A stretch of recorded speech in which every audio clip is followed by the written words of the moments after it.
Kama ni mwanamke ambaye unapitia hizi dalili, fahamu kwamba uzazi wako uko hatarini, au sahau kabisa kuitwa mama. Inawezekana hedhi yako hazieleweki, yani hedhi yako haipo kwenye mpangilio sahihi.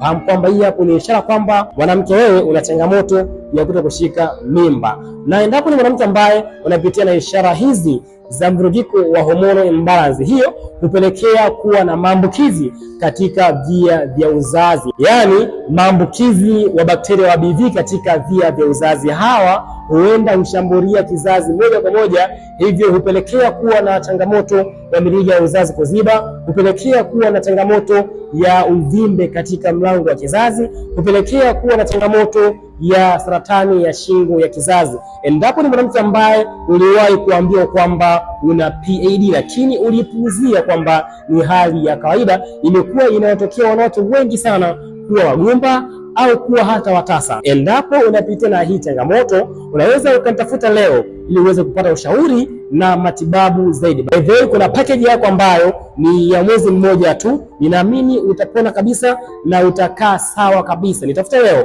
ili uweze kuwa na afya bora. Uzazi sio bahati, bali ni maandalizi.